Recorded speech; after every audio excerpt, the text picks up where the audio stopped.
どうもー、ベルです。今回はグランドマフィアの、気まぐれコラムということで、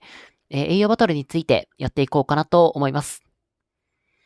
この栄養バトルなんですけども、このグランドマフィアの中でも、かなり大きいコンテンツで、基本的には毎週末、栄養バトルが開催されているかなと思います。で、この栄養バトルなんですけども、本当にやんないと、強くなれないです。で、この栄養バトルに参加することで、ヴィーナスコレクションを育てていくために、必要なアイテムが大量に入手できます。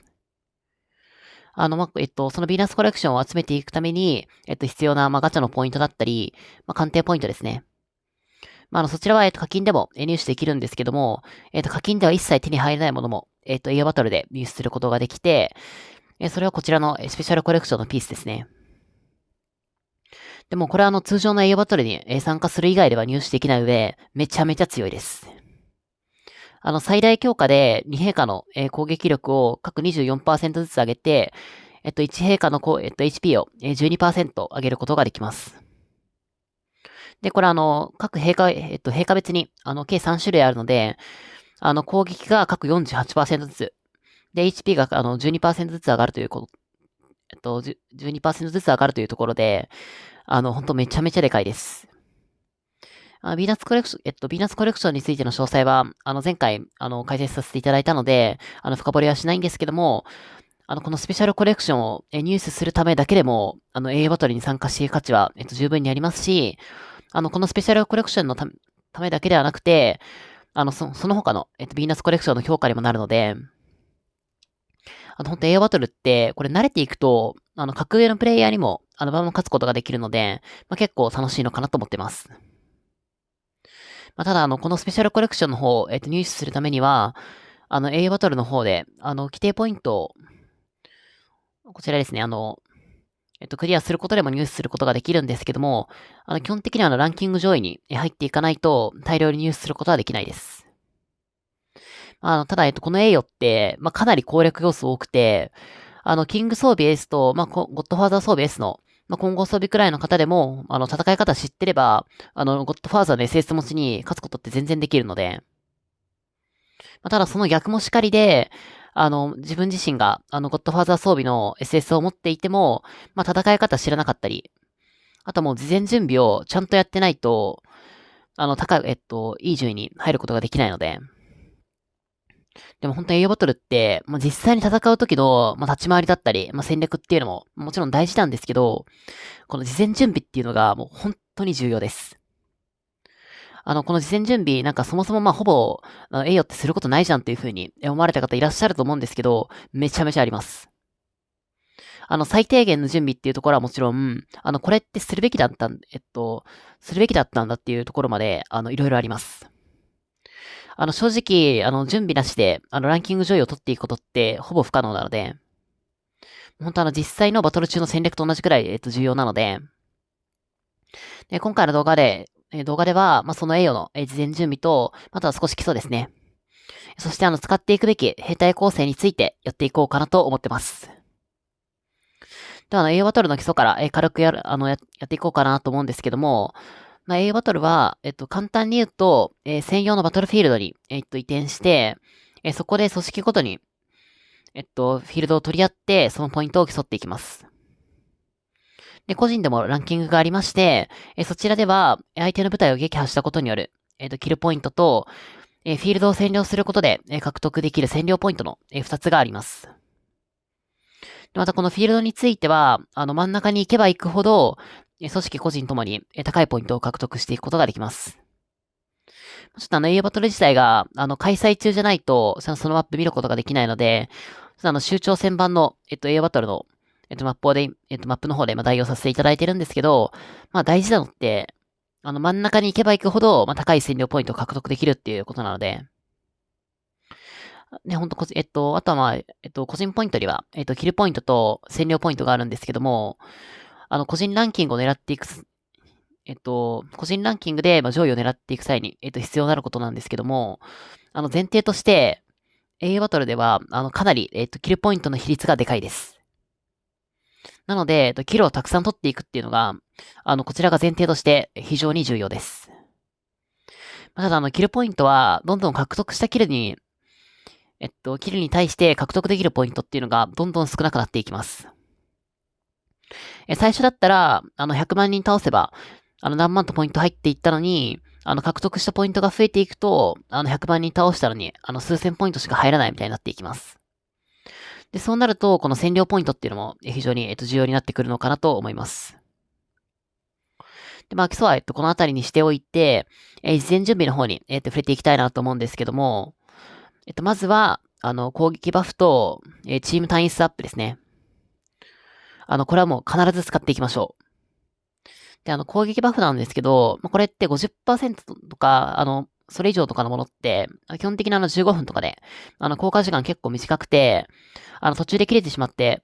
割と張り直すのを忘れてしまったりっていうことが、結構あるので、基本的には20%のバフを使っていくのがいいんじゃないかなと思います。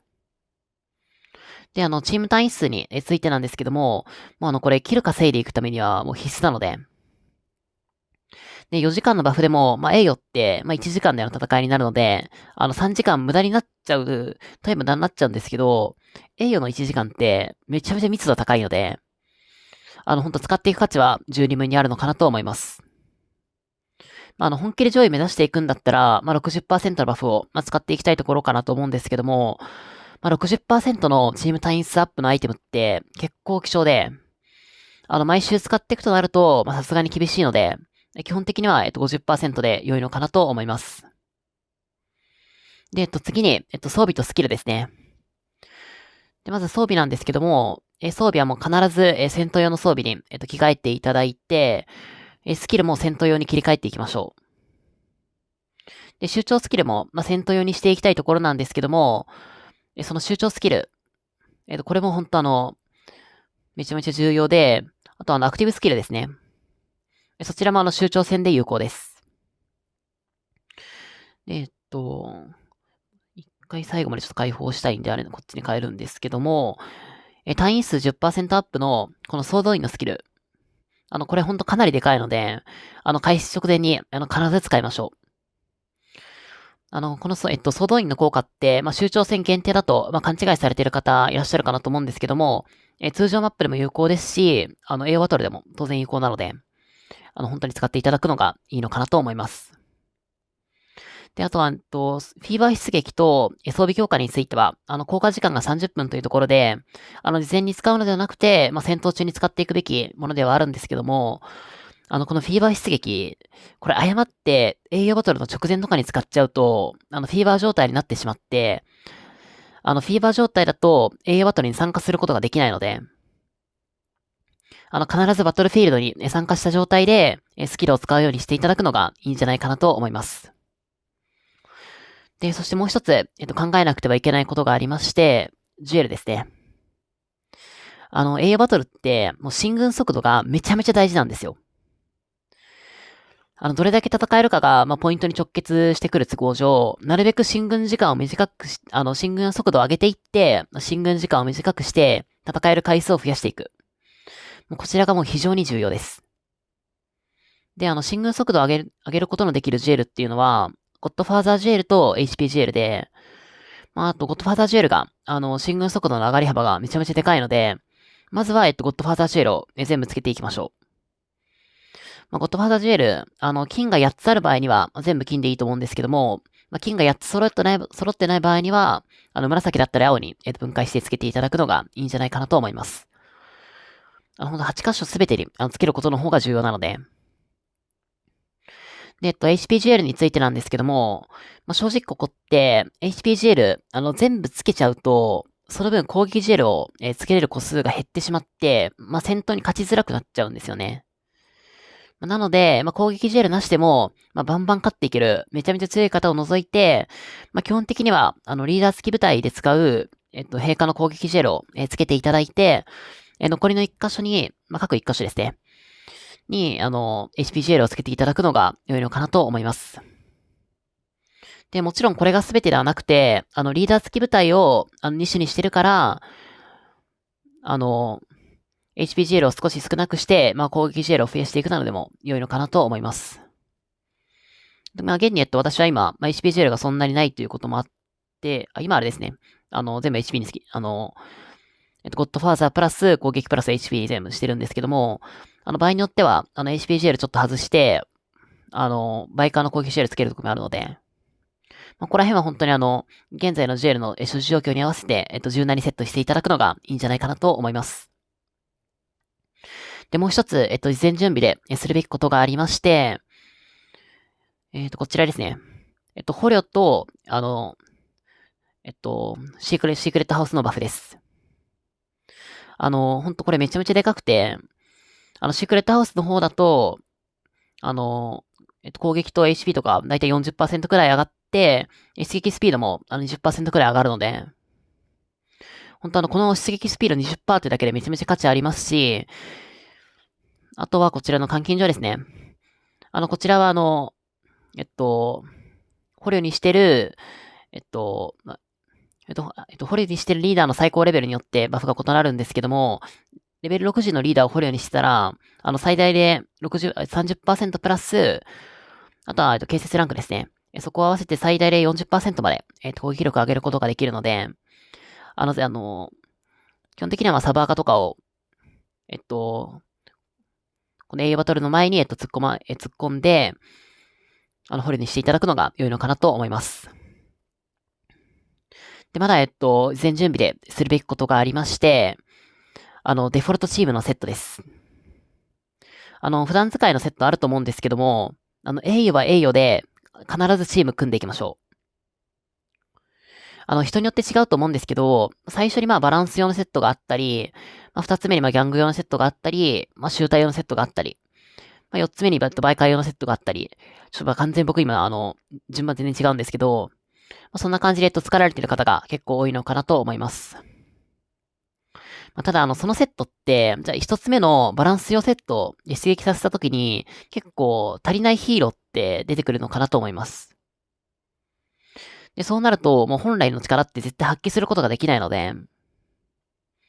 で、あとはちょうどご紹介する、リーダーと英雄、どちらもなしで、この T1 のバイカーライダーですね。そちらを少し入れたデフォルトチームも、必ず作っておきたいので、このデフォルトチームの見直しっていうのを必ず行っていきましょう。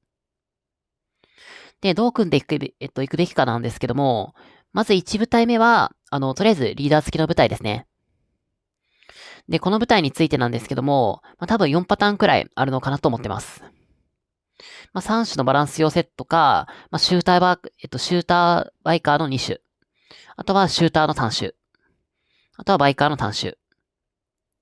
この4パターンかなと思います。で、この4パターンの、長所と短所をご説明して比較していきたいんですけども、まずは、3種のバランスセットですね。この編成のメリットって、弱点が少ないことなのかなと思ってまして、なので、相手のリーダーなし部隊には、落とされにくいです。ただ、その一方、どうしても火力って、3部隊だ、3兵からだと出しづらくなってしまうので、相手の2種部隊だったり、単種部隊に負けてしまうことが結構あるのかなと思います。あと3種部隊だと、ギャングを採用するある程度入れるかなと思うんですけど、このギャングが一人でもいるだけで、進軍速度って遅くなっちゃうので、ここは結構きついんじゃないかなと思ってます。で、次に2種のシューターバイカー部隊なんですけども、これちょっと1回置いておかせてください。で、この2種部隊って、単種の弱点を克服するための構成なので、で、そんな単種についてなんですけども、シューターは、とにもかくにも、圧倒的火力ですね。ほんとバランス構成相手に、もうバンバン有利取っていけるので、あとはもちろんバイカー主体の編成相手にも有利取っていける、有利取れるんですけども、一つ弱点があって、ギャングの端子ですね。ほんとこれこれがきついです。相手がもうリーダーなしの、ギャングの端子とかでも負けてしまうことって結構あるので、そこが結構弱点なのかなと思います。で、次に、バイカー端子部隊になるんですけども、バイカー端子部隊の長所は、もうとにかく速度ですね。ただ、シューター端子の部隊に、もう一方的にボコボコにされてしまいます。シューター端子って、結構リーダーなしでいることも多いんですけども、その部隊に負けちゃうことが結構あるんですよね。なので、個人的には、あまりお勧めできないのかなと思ってます。で、この、シューターのシューター端子の弱点と、バイカー端子部隊の弱点を克服したのが、シューターバイカー構成です。これ割合としては、073みたいな感じなんですけども、これであれば、リーダーなしの、ヤング端子だったり、シューター端子に負けることって、全然なくて、相手のバランス構成とかはもう変わらず、バンバン倒していくことができるので、個人的には、かなりお勧めができるのかなと思います。で、その他の、舞台なんですけども、大前提として、使ってる英雄が、被らないようにしてセットを組んでいきましょう。これね、本当英雄の、戦術スペシャルですね。そちらがないともう、話にならないですし、チーム単位数も、英雄がいないとその分下がっちゃうので、結構もう本当に、最初もご説明したんですけど、普通に戦ってるセットとかだと、リーダーの英雄を、固定にしてたりする都合上、使ってる英雄って、被ってしまうことが結構多いので、そこは結構ケアしていく必要があるのかなと思います。で、具体的なセットの方なんですけども、基本的にはまず、単種部隊を組んでいきましょう。で、これなんで単種部隊かと言いますと、戦術スペシャルの都合ですね。これどうしても、バランス構成とかだと、戦術スペシャルを、100% 発動させることが、結構難しかったりして、あとはリーダーなし部隊というところで、めちゃめちゃ強い人は、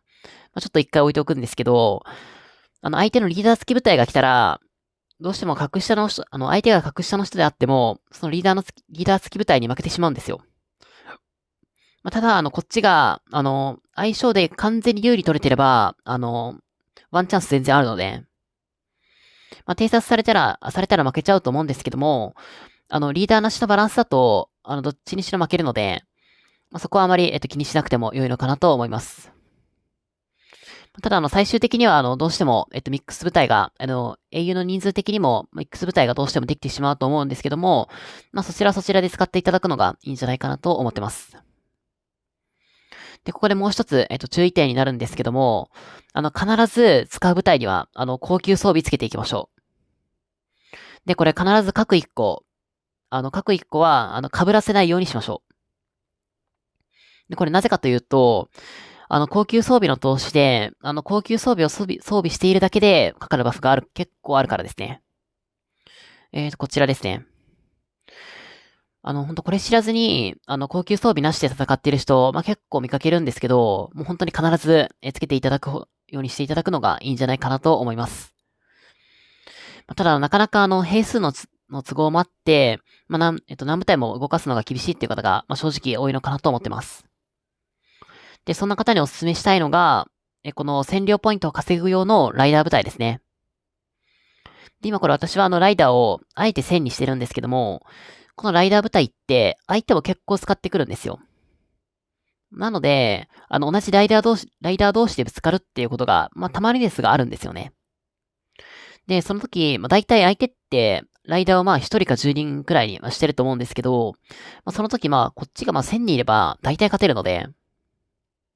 で、コスト的にも、そこまで大変ではないので、1000人くらいにしていただくのがいいんじゃないかなと思います。で、あとは、編成ですね。結構僕もたまに忘れちゃったりしてるんですけども、基本的には、リーダー、リーダー付き部隊で使いたい編成に合わせていただくのがいいのかなと思ってます。今使ってる073とかだと、僕はシュータースクエアでいいかなと思ってるんですけど、特に、どうしてもこだわりとかがなければ、シューターバイカー使う方は、07、シュータースクエアにしていただいて、あとはあれですね、相手の編成に、なかなかそこまでの余裕はないと思うんですけども、余裕がある時とかだったら、相手の編成に応じて変えていただくっていうのがいいのかなと思います。はい。で、一応こちらで、映画バトルの準備については、以上になるんですけども、あとは一応ヴィーナスコレクションの映画バトルのエッグですね。そちらの展示切り替えも、一応育成されている方は、やってもいいのかなと思います。ただ大体、これ僕がそうなんですけども、イベ終わりに忘れちゃうんで、そこだけはお気をつけいただくのが良いのかなと思います。で、実際に映画バトルでの戦いの方なんですけども、そちらの立ち回りなどは、実際のバトルを見ながら、次回の動画でお伝えしていこうかなと思いますので、ぜひ次回の動画もご覧いただけると、嬉しいなと思います。はい。では最後までご視聴いただきありがとうございました。参考になりましたら、チャンネル登録および、あと X の方も、最近始めたので、概要欄よりフォローしていただけると嬉しいなと思います。では、バイバーイ。